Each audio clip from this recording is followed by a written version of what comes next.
Senate File 535 is just that. It's an early voting bill, and the main reason that I feel strongly that this is good a public policy for Minnesota to adopt is that many Minnesotans erroneously believe right now that we have early voting in Minnesota. I think it has been proven through the thousands of people who are now voting by absentee ballot, either in person or with an absentee ballot, that they would like the convenience and the convenience of being able to vote prior to the traditional election day. And so this bill requires early voting to be available at all primary, general, and special elections for federal, state, or county office. In the bill as proposed before you today, the early voting period would start 15 days prior to the election and run through 5 o'clock on the third day before election day. So I will quickly go through the various sections of the bill. I do have an amendment, which is the A1 amendment. Mr. Chair, if we could adopt that, please. Okay, Senator Sieben moves the A1 amendment. All those in favor? Well, yeah, I know that. I didn't know if she wanted to talk. All those in favor? Aye. Opposed? All right, so moved. Senator Sieben, to your amendment. Thank you, Mr. Chair, and I'll just incorporate the amendment in my description of the overall bill. So Section 1 requires says that the statewide voter registration system would be able to provide reports necessary for early voting. Section 2 provides that, just restates that election law applies to early voting. Section 3 is the definition of early voting. Section 4 adds references to early voting to the list of prohibited activities related to absentee voting. Section 5 allows a city clerk of a city or town to administer early voting. And it would be important to note now that this process for determining when the clerk will administer early voting is the same timing as the process for absentee voting. Section 6 provides that an eligible voter may not vote in person, may not vote by in-person absentee ballot during the early voting period. This is because it's obviously cheaper for a county or a city to administer an in-person early vote rather than what we think of right now as an in-person absentee vote when they go to their county election office and vote by absentee ballot.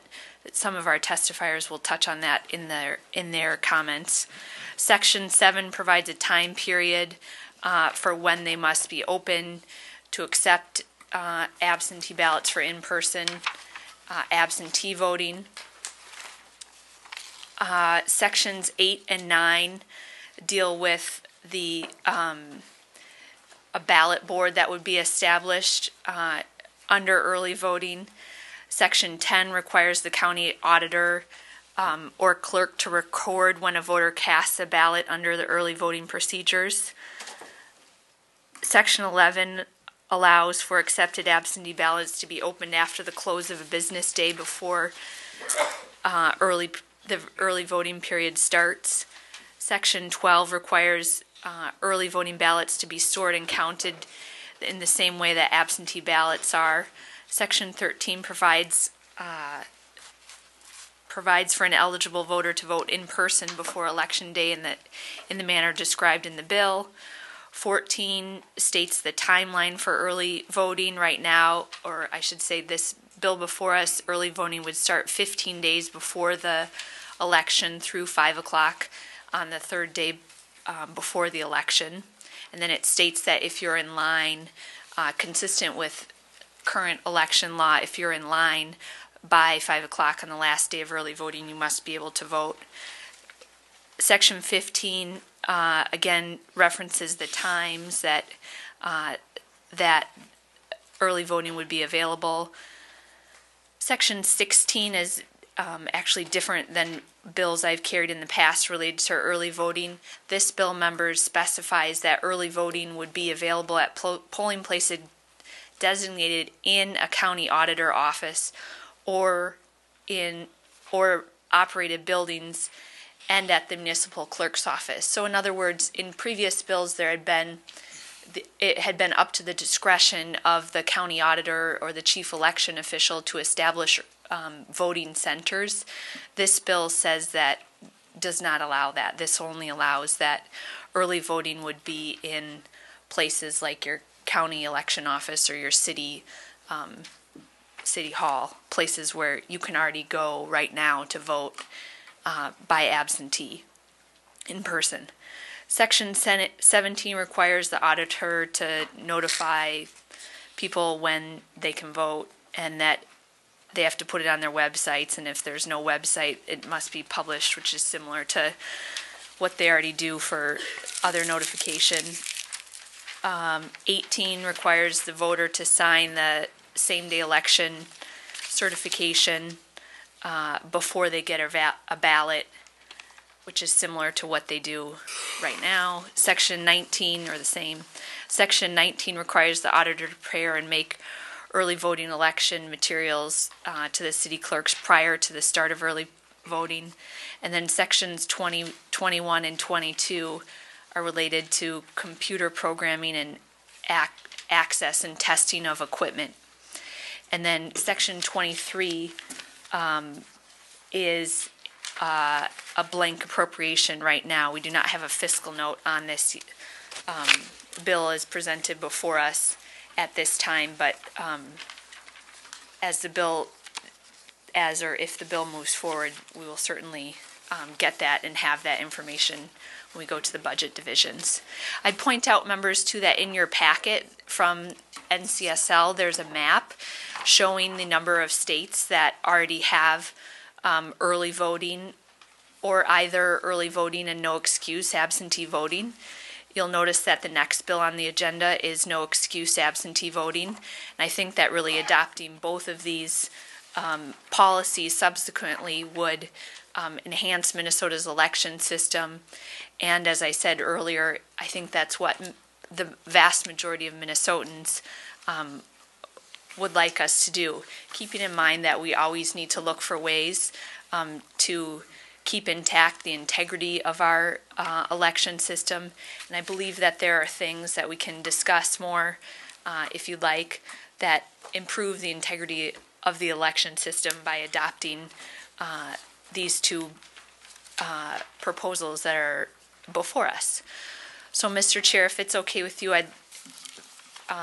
because we have a number of people who'd like to testify, if we could hear from the proponents or some folks that signed up to testify on the bill now. They'll probably cover things so I don't have to be redundant too. Well, thank you, Senator Seaman. I think that's what we would do if members don't have any pressing questions. We will have discussion at the end of the testifiers, so if we can start to bring our testifiers up. I have Lucy Niebauer and Christine Stone, if they can kind of come up together, and we'll just go by twos after that.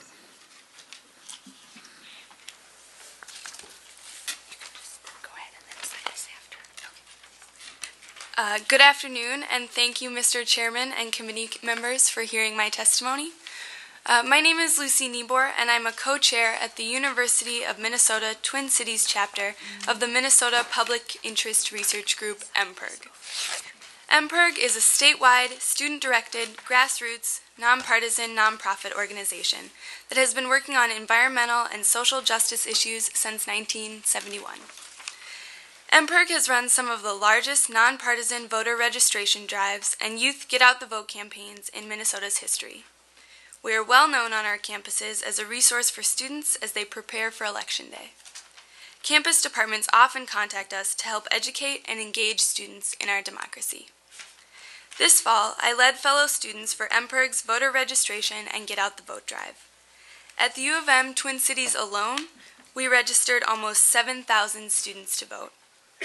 Statewide, MPIRG registered almost double that number. In the days leading up to Election Day, I personally spoke with hundreds of students about their voting plans. Time and time again, I listened as my peers explained the obstacles that barred them from getting to the polls between 7 a.m. and 8 p.m. With a full class load, part-time jobs, and often no access to a car, students are one population for whom voting in person on Election Day can be a serious challenge and in some cases impossible. Students who vote on Election Day often risk a loss in their already modest income due to missing a work shift or receiving an unexcused absence from an important class. As a full-time student last semester, I worked 10 hours a week at one part-time job and nearly 20 at another. Throughout my weekday schedule, I have only very short breaks, which do not allow for standing in long lines at my local polling place. This year, I knew I wouldn't have the time to vote in between classes. At 7 o'clock in the morning, when the polls first opened, I had to wait nearly 15 minutes before casting my ballot. Later in the day, wait times at that same location spiked to at least 1 hour. Early voting would be an important improvement to Minnesota's voting system and would particularly benefit Minnesota's college students. Increasing the days on which a student could cast their ballot allows for students to vote without jeopardizing their education or income.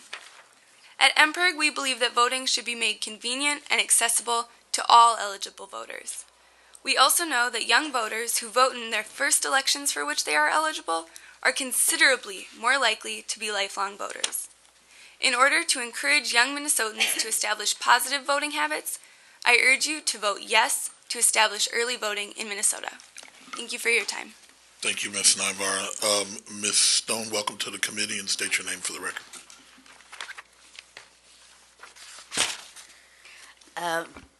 Mr. Chair, my name is Christine Stone, and I'm a member of the AERP grass election advocacy team. I get those a little mixed up. Grassroots election advocacy team, and I'm here today as a member of that group testifying. I'm 92 years old.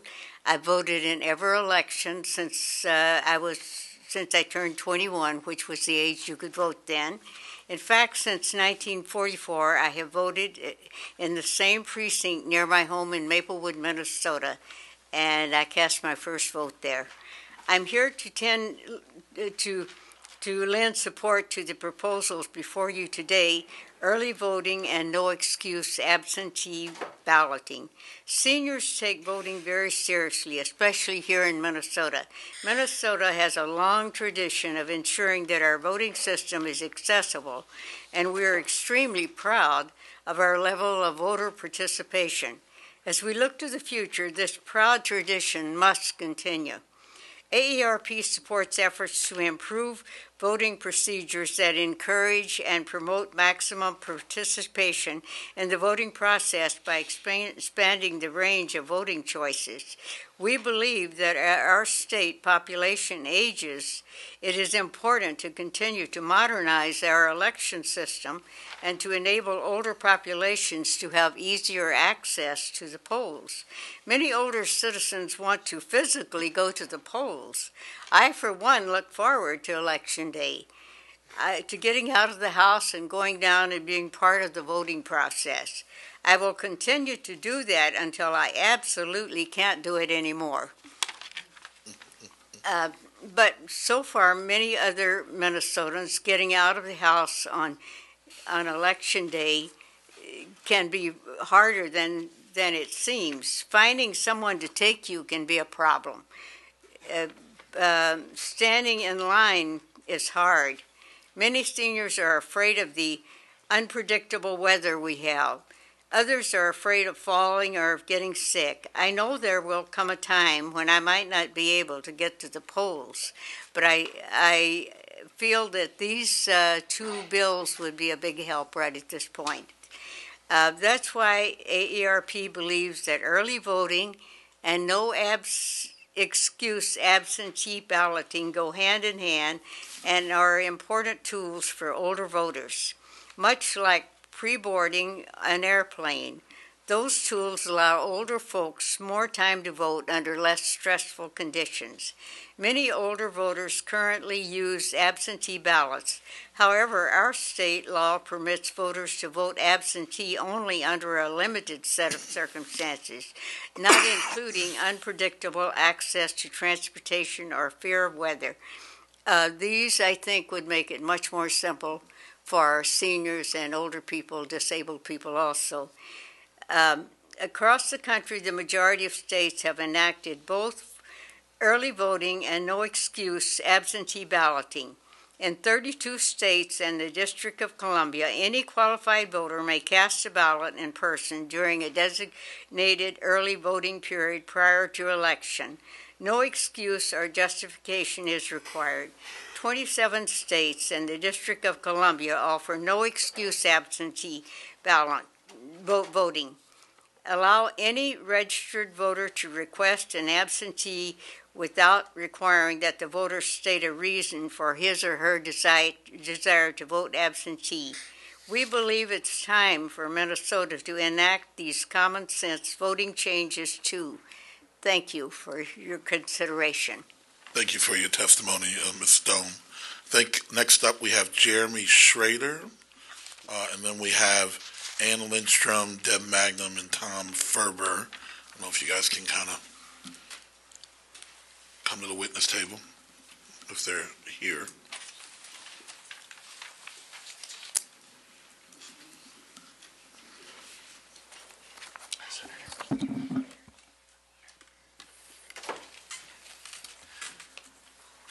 Mr. Chair, members of the committee, my name is Jeremy Schrader, and I'm the Executive Director of Common Cause Minnesota, a nonpartisan government watchdog group. I am here today to express Common Cause's strong support for early voting in Minnesota and for Senate File 535. A lot of my testimony was covered by the last two speakers, so I will be very brief. Thank you. Nationally, 32 states and the District of Columbia currently have some form of early voting. This number has been growing over the last few election cycles because early voting helps minimize the numerous problems citizens have while casting their vote. For example, the extra time afforded by early voting helps take the pressure off an election system by reducing the flood of voters that come out one day. Second, an early voting process allows individuals to resolve problems with their voter eligibility. Under the current system in Minnesota, voters have a very small window of time to work out any issues with their current registration record. Early voting would give them the time to fix these problems in a reasonable amount of time. On a more personal note, I moved to Minnesota from Illinois, a state that's had early voting for quite some time. I used early voting in numerous elections, and I can tell you the process is just like Election Day. My registration to vote was verified, I was able to cast my ballot, and I got my I voted sticker. It cut down on the lines in Election Day. In Illinois, it's since expanded its early voting beyond the initial polling places to also include college campuses. Democracy works best when we are all allowed to participate, and voting is the most important way that we can do that. Voting should be as easy as possible for everyone. Senate File 535 would help Minnesotans use their right to vote, and I urge you to vote yes on Senate File 535. Good. Thank you, Mr. Schrader.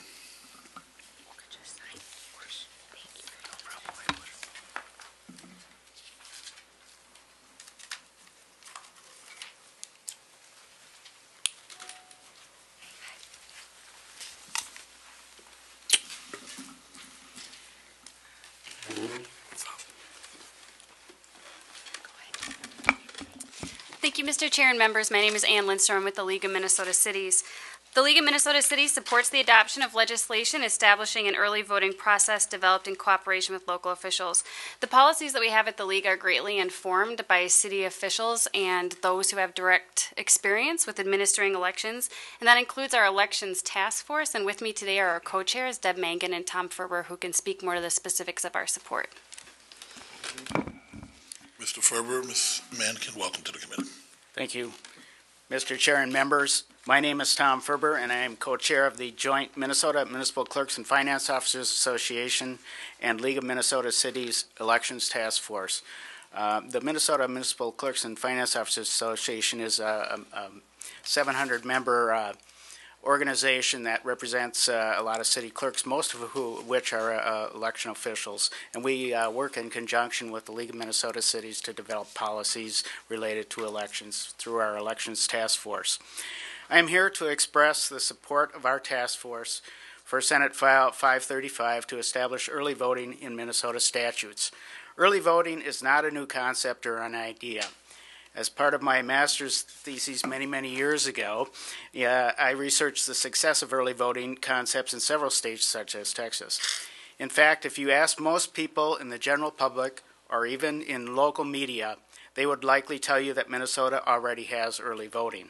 However, we know that that is not the case. Statute provides for absentee voting, but not early voting. Over the years, Minnesota's absentee voting provisions have been transformed from its original purpose into one that is used more for convenience or early voting, or what we would call early voting. This has not been a transformation brought about by election officials. It is a transformation by the voters and the media. Estimates from city clerks in metro area indicate that the majority of their voter inquiries prior to an election are about early voting. When it is explained that Minnesota does not have early voting but has absentee voting, they are frustrated and indicate they just don't want to stand in line or have other issues on election day or other explanations that does not fit the statutory requirements to allow for them to be an absentee voter. People see the increasing access to all types of services and expect access to voting to be more accessible than just on election day for 13 hours. We agree with our voters and recognize the advantage of early voting to increase the accessibility to voting and to reduce the costs associated with absentee voting. Ms. Mangan will discuss some of the improvements to the voting process and how that might impact us. Mr. Chair and members, thank you for the opportunity to address the committee. I'm Deborah Mangan, Edina City Clerk. I'm co-chair of the Election Advisory Board and League of Minnesota Cities, and I'm also vice president of the Minnesota Clerks and Finance Officers Association. I'd like to reiterate our support of the Election Advisory Board for Senate File 535 to establish early voting in Minnesota. In January, I testified before the committee that approximately half of Edina's election budget is spent in the administration of absentee ballots during each election cycle. In 2008, when Edina counted 7,316 absentee ballots, half of them, or 3,658, were from in-person absentee voters. In 2012, we counted 5,689 absentee ballots. Half of those were from in-person absentee voters, 2,845 ballots. During my best calculations, I estimate that early voting would save approximately $5 per ballot cast. So using my 2008 and 2012 in-person figures, that would equate to a savings in 2008 for my city of $18,290, and in 2012, $14,222. More importantly than the cost savings, however, is the assurance that each in-person absentee voter would have of putting their ballot into the ballot box and being assured that if they made a mistake, they'd have an opportunity to correct that, knowing when they left that their ballot had been counted. Thank you. Thank you for your testimony. Next up, we have Justin Page and James Hager.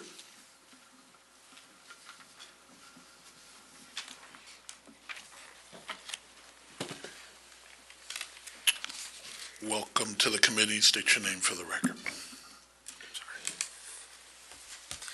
Thank you, Mr. Chairman and members of the committee. My name is Justin Page, and I'm a staff attorney at the Mid-Minnesota Legal Aid and the Minnesota Disability Law Center. At the Minnesota Disability Law Center, we represent individuals with all types of disability throughout the state of Minnesota. I am here today to testify in support of Senate File 535. Unfortunately, individuals with disabilities vote at a much lower rate than the general population. We believe that Senate File 535 will make it easier for individuals with disabilities to vote, and its adoption will encourage people with disabilities to more fully engage in the voting process. Current law allows people with disabilities to vote early via absentee voting, either in person or through the mail. The law correctly recognizes that people with disabilities may have a difficult time getting to the polls on election day for a number of reasons, including lack of accessible and available transportation. We believe the early voting bill being proposed today will benefit individuals with disabilities by allowing those who choose to vote in person absentee to vote like everybody else and more fully participate in the voting process. Currently, individuals with disabilities voting in person absentee fill out the paperwork for an absentee ballot, then fill out the ballot and hand it to an election official, where it is not counted until the polls close on election day. If there is an error in the person's ballot or paperwork, there is no guarantee that his or her vote will be counted. However, if early voting were implemented, individuals with disabilities would be able to go into the early voting location and vote, then put his or her vote or ballot into the ballot counter, ensure that his or her vote is counted. Finally, we believe that early voting will save money by reducing the need for many absentee ballots. And in time of high budget deficits and shrinking resources for programs individuals with disabilities rely on, we believe it is good policy to implement election reforms such as early voting, which reduce costs, increase efficiency, and allow individuals with disabilities to more fully engage in the voting process. Thank you for allowing me the opportunity to testify, and I ask the committee members to support Senate File 535. Thank you, Mr. Page, for your testimony. Mr. Hager, welcome to the committee. State your name for the record. Thank you, Mr. Chair and members of the committee. My name is James Hager, and I'm here to testify on behalf of Education Minnesota and Minnesota's 70,000 educators, and to ask you to support Senate File 535 and to institute an early voting system. We support early voting because it will simplify and modernize elections for the people of Minnesota, and it will make it easier for working Minnesotans to vote. In preparation for this hearing, I spoke with several educators from around the state. What they uniformly told me is that they are incredibly busy people who, like many Minnesotans, find it increasingly difficult to fit voting into their schedules. To make it clear, our members do vote. They vote at 10 to 15% higher rates than the general public. That said, just because they make it to the polls is not an indication that the system is working well. Every one of the members I spoke with is either at or on the way to work at 7 a.m. on Tuesday mornings. After they leave school, they inevitably spend part of their evening grading tests, reading papers, or preparing for class the next day. That doesn't count driving home, picking up their kids, making dinner, or taking care of their house or pets. All of this leaves very little time for voting. While the act itself is pretty quick and easy, if there are lines or if they need to look up their polling place, it can add serious time to the process. The options available to other people, going during lunch or a break, are not options for our members. And the often cited 2-hour break employers are required to give people on election day for the purpose of voting is not something our members could even consider. To do that would require a substitute, preparing for that substitute, and adjusting their own lesson plans and structures, which is something that no teacher relishes. And it might not even be possible to find a substitute given that you'd be asking them to come in for such a short time frame. In short, this is all to say that in this day and age, our members, like so many people in this room and around the state, are very busy. And voting on a Saturday or an evening a week or two before the election is an important option to give them. It reflects the state of our society.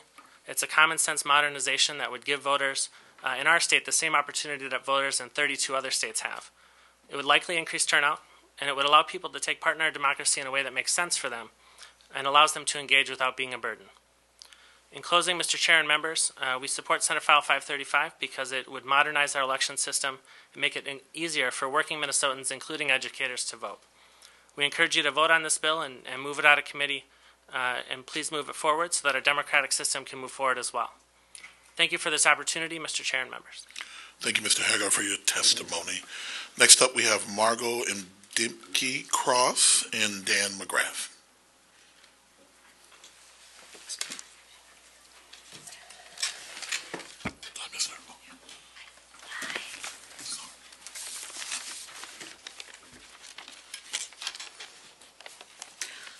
Thank you, Mr. Chair and members of the committee. My name is Margot Imdick Cross, and I'm the Accessibility Specialist with the Minnesota State Council on Disability. I'm here today to urge your support for Senate File 535. Approximately 20% of the population under the age of 65 has a disability as defined by the Americans with Disabilities Act. For those individuals over the age of 65 and older, that number rises dramatically to over 50%. There are many reasons individuals with disabilities will benefit from an early voting period. As indicated by a previous speaker, transportation. Transportation is an issue for people with disabilities. Many of us rely on paratransit systems to get to and from our destinations. On election day, it's very difficult for the transportation providers to come up with enough vehicles to get everybody to their destination. And I know that in many instances they have to bring on extra buses, hire extra drivers, and it gets to be an expensive day for many. Limited resources becomes an issue, with sign language interpreters being in limited supply and assistance to take people to the polls. And if that could be spread out over a period of time and incorporated into an early voting period, I think this would be not such a demand on limited resources. And of course, inclement weather becomes an issue. In the last election, I know of several wheelchair users who sat in the rain because the line for voting went all the way around their building. They sat in the rain for over an hour before they mustered the courage to break the line and go to the front of the line, and that worked out. But it took them over an hour to muster that courage. Early voting would have provided an excellent option to those long lines and to those very wet voters. With early voting, the nice thing about early voting is, of course, if you fill out the ballot improperly, it's caught immediately. And that's really a nice assurance for many of us with disabilities who might have vision issues, might have cognitive issues, might have other issues where we really do want to insert that ballot into the box and know that we filled it out properly. Polling locations, we want to make sure that since they're predetermined in this bill, we want to make sure that they're accessible, because there may be some city halls out there and other county official buildings that aren't fully accessible.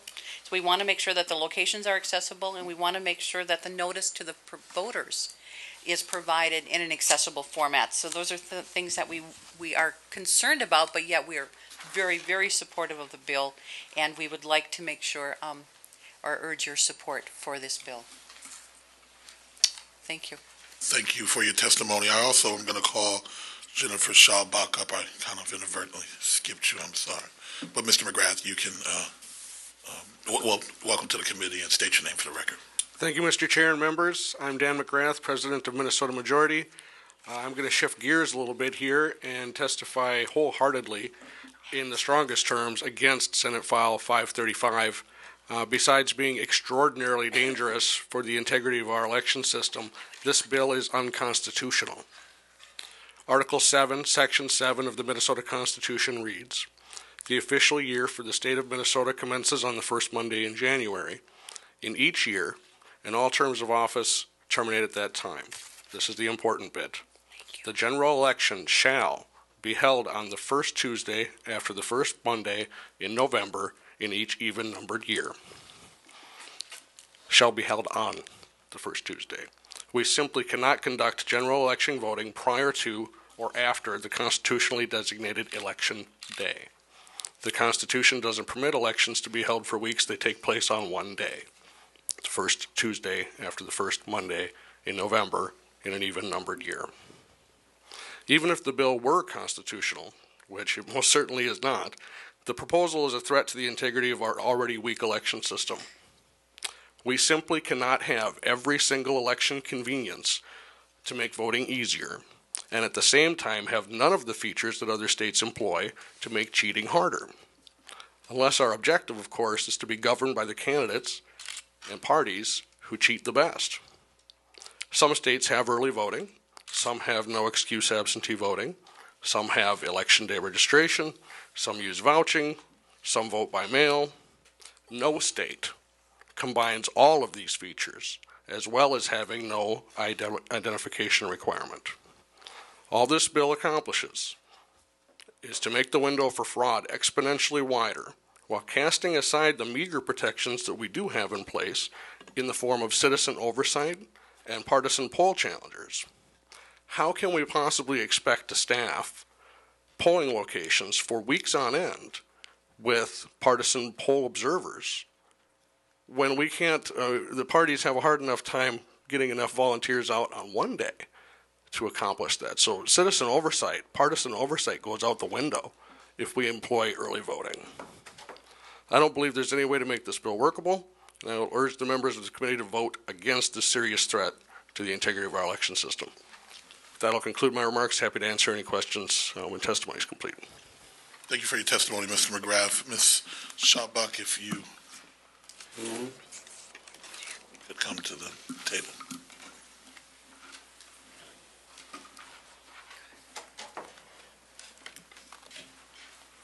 Welcome to the committee. State your name for the record. Thank you, Mr. Chair. My name is Jennifer Schaubuck. I am the Legislative Director for the Minnesota AFL-CIO. We are a labor federation made up of more than 1,000 affiliate unions representing more than 300,000 working people throughout the state. I'm here today in support of Senate File 535, establishing an early voting system in Minnesota. The Minnesota AFL-CIO has been active in the Voting Rights Coalition since it began in 2000, with a very small group of folks from nonprofits, faith groups, and labor who are interested and still are interested in modernizing and simplifying our and protecting our voting rights. In addition to educators, as you heard from James Hager earlier, we have railroad crew members, construction workers, electricians, pipe fitters, boilermakers, and the list goes on. Several of these occupations require travel and work odd hours, which makes it difficult to predict exactly when they'll be in the state or their city, let alone their precinct, to vote on Election Day. The only way to make sure they are able to vote and their vote will be counted is to vote early. Early voting would ease congestion at precincts on Election Day. No matter which way you lean politically, no matter which candidates you support, I would hope that you would all support early voting. The Minnesota AFL-CIO supports Senate File 535 and asks you to vote yes to modernizing and simplifying our election system by establishing an early voting system in Minnesota. Thank you, Mr. Chair and members of the committee. Thank you for your testimony. Members, I think we should open for questions or discussion. Senator Sieben. Thank you, Mr. Chair and members. I'd just like to reiterate some points that were made by the testifiers.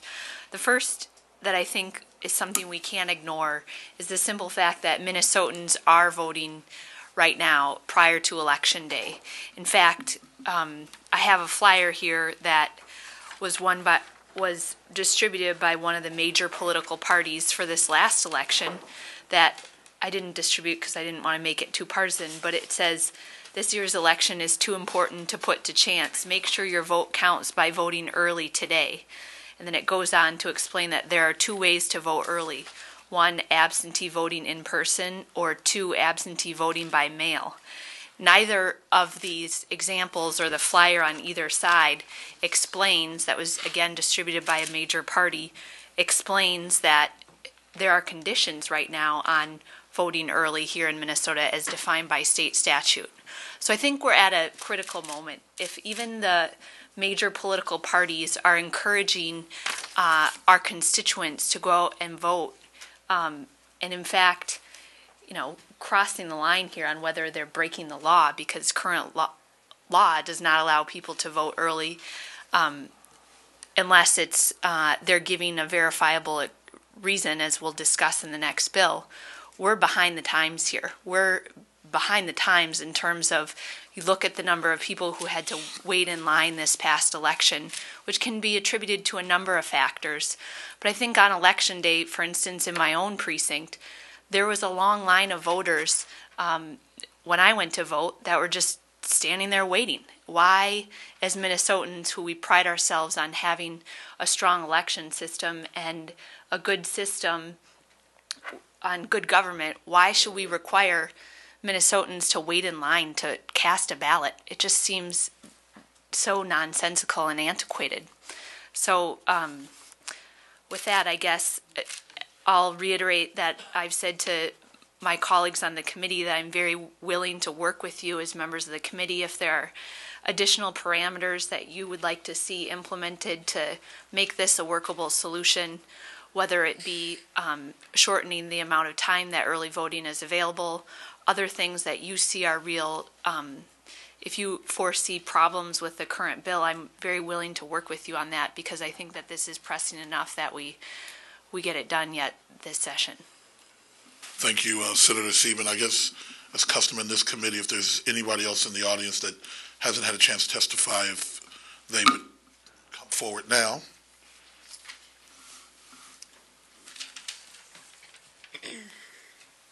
Welcome to the committee. State your name for the record.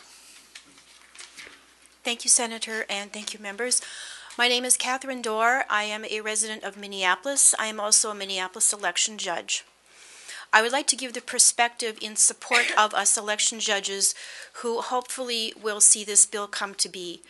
As stated by the MPERG testifier and the Edina City Clerk, where I served in a precinct in Minneapolis as an election judge, we had tremendous lines and tremendous amount of wait times for voting. My precinct is Ward 3, Precinct 3 at Marcy School. I also am friends with the election judges in the adjoining precincts in Dinkytown and the U of M Medical School. So all three precincts are immediately adjacent or nearby the university. Our wait times in the three precincts were between 1 hour and 3 hours. I believe that early voting to serve this heavily student population would be a great convenience to these very busy students and our residents. It would tremendously cut down on the wait times. In addition, the students, like she said, are extremely busy, and many of them had to go out of line and go back home to retrieve the necessary documents. Providing a time period ahead of Election Day would benefit these students and increase their participation. And lastly, I'd like to recount just very briefly the experience I had on a hotline one year answering voter questions. This was at 7:30. A woman called in who lived literally out in the forests of rural Minnesota and had no transportation to get to the polls. She desperately wanted to vote. This was in, I believe, 2008. And I felt so helpless because there was nothing I could do to help her. Early voting would have allowed that woman to vote. Unfortunately, the only person she could get to take her to the polls was her boyfriend, who she had a restraining order against. So this would, early voting would mitigate so many problems that we are seeing now and increase citizen participation and cut down on our wait times, which we all know were a problem last year. Thank you very much, and I urge your support for the bill. Thank you, Ms. Dorr, for your testimony.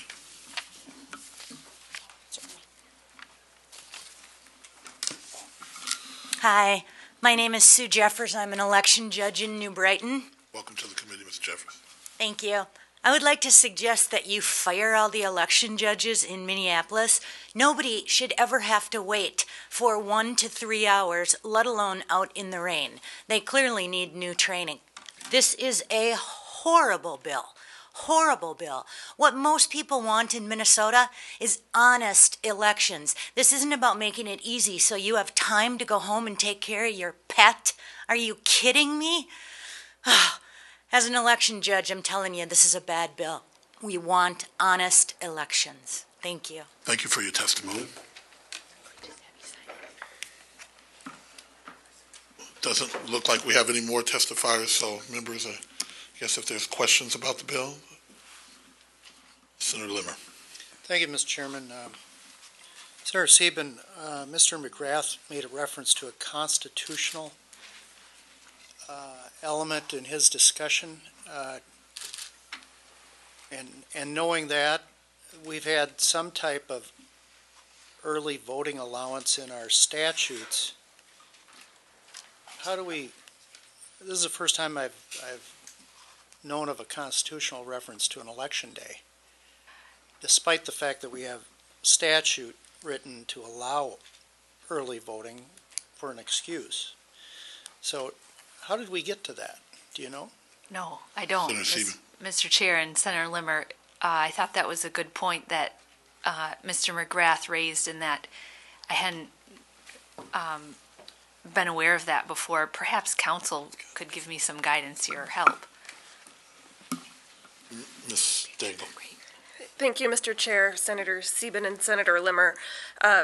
The Constitution does set the election day, as Mr. McGrath read to the committee earlier, and this bill doesn't change that election day. We are still having election day as it stands, as it always has been. This is just allowing, much as we do now for absentee voting, to happen prior to that. I haven't done a great deal of research on court cases from other jurisdictions that have upheld or struck down early voting. I'm happy to do that and provide the information to the committee soon. Mr. Chair. Mr. Chairman? I think it would be important, Mr. Chair, to see if there's case law on this to determine if there is an allowance for it. Otherwise, we might be in more of a constitutional issue than we ever dreamed. Well, Senator Limmer, it looks like Ms. Frazier has also approached the table. And Senator Sieben, did you want to? I think that was a good point, and that in the bill, one of the sections references that the definition of early voting, but again, as Ms. Stengel said, there's nothing that alters that election day as determined in all of our statutes relating to elections. For instance, Senator Rest's bill that backs up from election day to 79 days before, still keeping that election day is that Tuesday in November. Mr. Chair. Ms. Frazier. And members, Beth Fraser from the Office of the Secretary of State. And I don't believe that this changes Election Day. Election Day is the day on which the ballots are counted. And in the early voting bill, the ballots are not counted before the polls close at 8 p.m. on Election Day. The same is true with absentee ballots currently cast. They are not counted until the polls close. So Election Day is the day on which the ballots are counted. Thank you. Senator Kiffmeyer. Oh, thank you, Mr. Chairman. I just disagree. I think there is a major difference between early voting and absentee voting. In absentee voting, the ballot is marked and then held until Election Day when it is counted. On an early vote, it is actually processed, and the part of counting is begun because it's put into a ballot box in that process, and those votes are actually counted. They're in that process. On Election Day, in an absentee ballot, you're able to supersede that by coming in on Election Day and casting cast a ballot in person. Or even in some cases where there have been issues, you're able to supersede a previous absentee ballot. An early vote, that is not the case. It is cast, it is counted, and I think this is a very important question that has constitutional bearing and should be researched further, because there is a big difference between the casting and the actual counting, and the fact that on election night you actually do the reporting of those ballots. But those are issues that I think are very distinct. Senator Rest, did you? Mr. Chair and Ms. Frazier. Senator Kiffmeyer and members, the law was actually changed in 2010 so that absentee ballots are processed, the envelopes are opened, and the ballots are put into the machine at any time after 5 p.m. on Friday before the election. And so at that point, there is no superseding your absentee ballot. The ballot is final, it is put into the machine, but the ballots are not counted. We do not know who has more votes until 8 p.m. on election night when the ballots are counted, when the machine totals the votes. Just like we don't know throughout the day at noon, we may know 10 people have voted, but we don't know how they voted. We don't know until 8 p.m. Similarly, ballots are fed into the machines from 5 p.m. on Friday onward. People cannot cast another ballot, but we do not know how they voted because their votes are not counted until the polls close. Well, Mr. Chair, then it makes the question about that law as well. I don't think it changes the constitutional question or the distinction that we're talking about. There are a lot of things that are on statute that sometimes come to light in that regard, but it's the fruit of the tree, you might say. But I think the point still stands. Senator Newman. Thank you, Mr. Chairman. Members, it occurs to me that what has been cited here is the Minnesota Constitution, and I am looking at the map that Senator Sieben handed out where there are numerous other states who have early voting and no excuse absentee ballots, and it seems to me that we don't have any idea what the Constitution in those various states say with regard to an election day, and we really don't know if there is any Supreme Court rulings on point. Much as I understand Ms. Frazier's expertise in this area, I'm not sure that I would want to rely on that rather than Supreme Court rulings. So my request would be is that Senate counsel for the committee look into this and give us some guidance as to whether or not this issue has ever been addressed by the Minnesota Supreme Court and whether or not there are any Supreme Court decisions from foreign jurisdictions, i.e. other states, that may be that would give us some guidance on this issue, because I do think that that this is a pretty significant issue that just came up.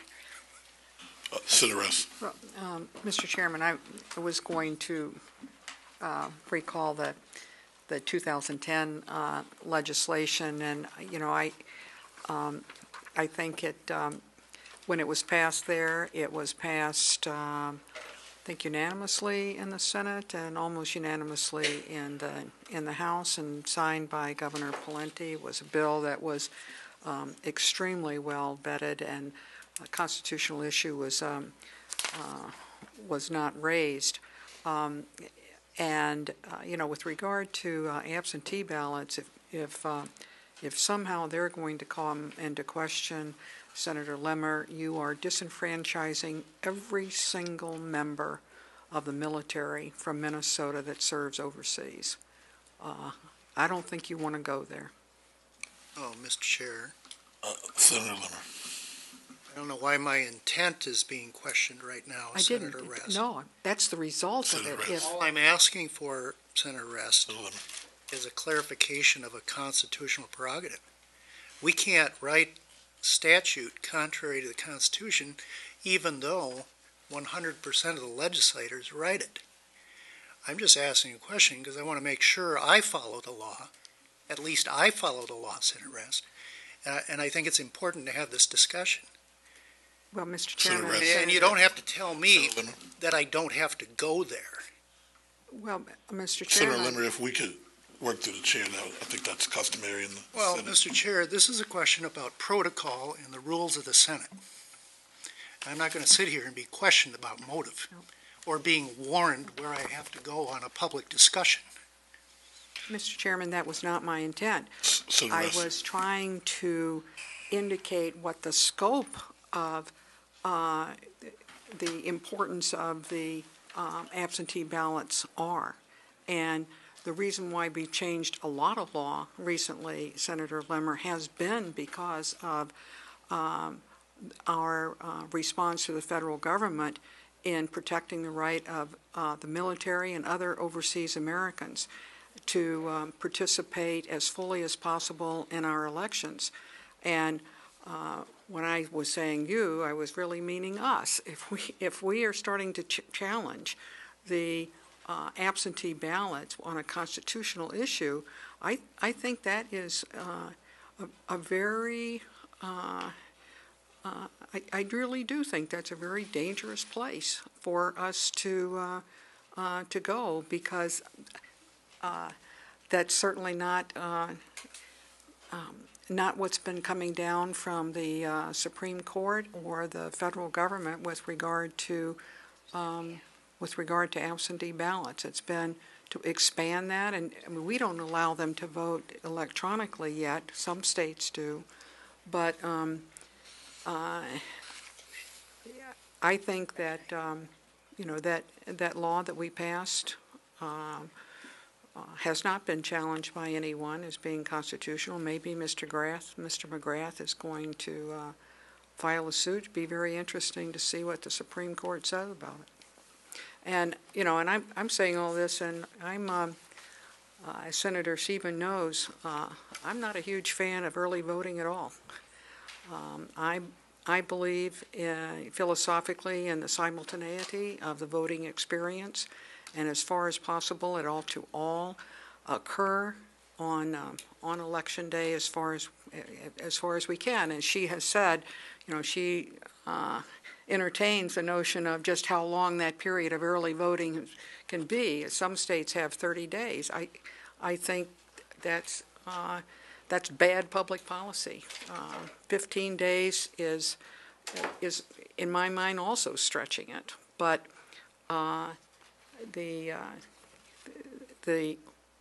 but we did pass a law that says when those votes, the absentee votes, begin to be counted.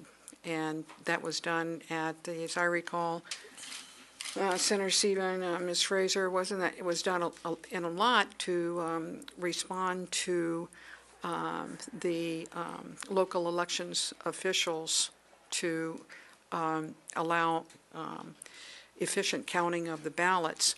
And as I recall, if you got to the polls on election day before your ballot was counted, you could change it. You could vote in person. But if you got there after your ballot had been put through the machine, you're out of luck. So I think that was the place we left it, unless I got confused on that one too, Ms. Fraser. Is that correct, Mr. Chairman, Ms. Fraser? Ms. Fraser. Mr. Chair, Senator Russ, that was the rule prior to 2010. But the current rule is that as of 5 p.m. on Friday, before your absentee ballot, if it's been accepted, will be counted. Senator Kiffmeyer, but before we go there, I did want to say that Ms. Stengel, Senate Counsel, said that she is going to research and prepare a memo for members of the committee and the public, I imagine, on this very issue of constitutionality. So I just wanted to make sure we knew that for the record. Senator Kiffmeyer. Thank you, Mr. Chairman. Mr. Chairman, to that point, Senator. My request for the research on the constitutional issue had to do with this bill, which is early voting, and not the absentee ballot, which is a different bill, and in my mind, a different issue. I just want to make that clarification. But there wouldn't be a case of So, Senator Newman, we're going to lay this bill over when we're through with the discussion, but I just wanted to make sure you knew that we were going to get some research on that. So, thank you, Mr. Chairman. Senator Kiffmeyer. Thank you, Mr. Chairman. In regards to that, I remember in the tragic situation of Senator Wellstone's death prior to the election, I remember a long-standing statute that an absentee voter through the mail could get a replacement ballot, but if an absentee voter came in person, they could not, roughly. This is summarizing legal question that came before the court. And I joined with the DFL party at that time as Secretary of State in asking the court that there was unequal treatment of the voters and to overturn that statute, because I felt that that was unequal treatment of the voters. So again, I just want to give you an example of something that had been in statute a long time, ended up in a situation where it did become a constitutional question, did go to the state Supreme Court, and was overturned. So just because it's there a while doesn't mean like, well, now forevermore and in the future it stands as if it is. That is not the case in any case law. Thank you, Senator Kiffmeyer. I think I would say that, I mean, almost everything we do probably could, someone could challenge, and that it could go to Supreme Court and we could figure out what would happen. So I think your point is valid, but I also think that we could do that on almost just about anything that we do here as we move forward. With that being said, is there any more questions of the members? Mr. Chairman, I do want to just clarify one other thing, because I just don't want to leave the record here, and that is, Senator Sieben, you probably weren't meaning it, but when a piece of literature from a campaign or something is brought forward, and the impugning of it at this time was that somebody was doing something wrong or maybe illegal or questioning that, I just really want to say, Mr. Chairman, that I think we should either say it or don't, but impugning somebody's possible intention or piece of literature, especially without the context or some of the other things that were going on, I just don't want this committee hearing to go on without just saying that may or may not be the case, but I want to just really caution us from doing that, because it may not be quite taken as well as maybe you were intending. Senator Kiffmeyer, I'm happy to show you the piece of literature. I didn't pass it out because I didn't want to turn it into something bigger than it is, only to point out the fact that it's prepared and paid for by a major political party of Minnesota. And it says there are 2 ways to vote early. It doesn't reference Minnesota statute in any way, saying you have to go here to see if you meet the qualifications to vote by absentee ballot, in person, or by mail. And so, again, my point is not to impugn the integrity of this political party, just to say the simple fact is this is happening right now. Parties are saying go and vote early and encouraging their voters or their people that they think will vote for them to vote early. I'm happy to pass it around, though, if you want to look at it. And I mean, that's what I'd have to say, is just that, well, I think we're behind the times in that if parties are encouraging voters to go and vote early, and potentially not making any reference to there are certain parameters in which you should cast an in-person absentee ballot, as defined by Minnesota law, that is questionable. And I'll stand by that. Senator. Thank you, Mr. Chairman. Senator Sieben, in a different vein entirely. Thank you. You're welcome. In a different vein entirely. You had indicated that you would certainly be willing to talk about some ideas to maybe strengthen the bill, the early voting bill. And as I sit here, I really don't have anything specific in mind, but I would indicate that I would want to maybe visit with you, and maybe you could come up with some ideas. And my principal concern about the early voting is to protect the integrity of the system, such that we are not going to have a system in which people are going to vote twice, or they are going to, somehow scam the system. And one of the testifiers that came up and testified in opposition to the bill, that was one of his major concerns, was that we just don't have the protections in place to make sure that we have voting integrity. So I'm just throwing it out there. I don't have any specific ideas, as I sit here, but I will tell you that is my major concern with respect to early voting, is how do we protect ourselves against those who are going to try and beat the system? Mr. Chair, Senator Newman, I appreciate your comments. I would say that keep in mind that the scope of this bill right now would encompass early voting only at locations that a person can already go to vote in-person absentee. So again, we're not setting up early voting centers in shopping malls as occur in other states, on college campuses, or in any other place that a county election official could designate. I think that inherently keeps the integrity of the system intact. And what I would say to the testifier who brought up that point was that right now, hundreds of thousands of Minnesotans in general elections are voting in-person absentee or by absentee ballot. And I think that actually having them vote in person early, where they're casting a regular ballot instead of an absentee ballot, puts more safeguards into ensuring that vote is cast with in the fairest way possible. We heard someone from the disability community attest to the fact that then the voter can know that their vote, when they feed it into a ballot counter, is accepted or rejected. And when you're voting in person, by absentee ballot right now, you don't get that assurance that your vote is actually counted. There are other provisions in the bill that that ensure that the roster is marked. One drawback to this proposal that has been referenced a little bit is that you would not, as a voter, be able to come back and change your vote.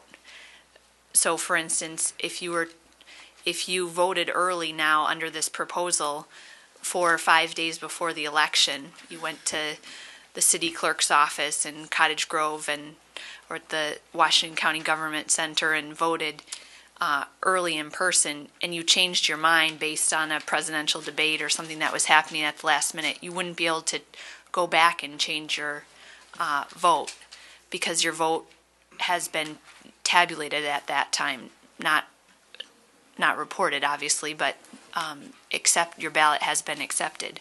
So I think that, and that's just a question that voters will have to weigh in their own minds. We heard from the city of Minneapolis that in the last general election, one voter did do that, voted by absentee ballot, and then decided they wanted to change their vote.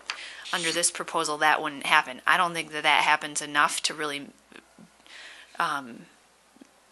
make it not a good proposal that should move forward. Mr. Chairman, may I ask one quick follow-up? Thank you. Just a hypothetical question. Maybe you and Ms. Frazier can humor me here. Hypothetical question. Under this proposal, an early voter would be able to go in and same-day register just like they would in any other type of a situation. And so in my hypothetical case, someone goes in and wants to early vote at the auditor's office and is vouched for. And the voter that we're dealing with is really not all that upstanding of a citizen. So on election day, that same voter shows up at his or her precinct, we're supposed to, is legally allowed to vote at, and gets vouched for.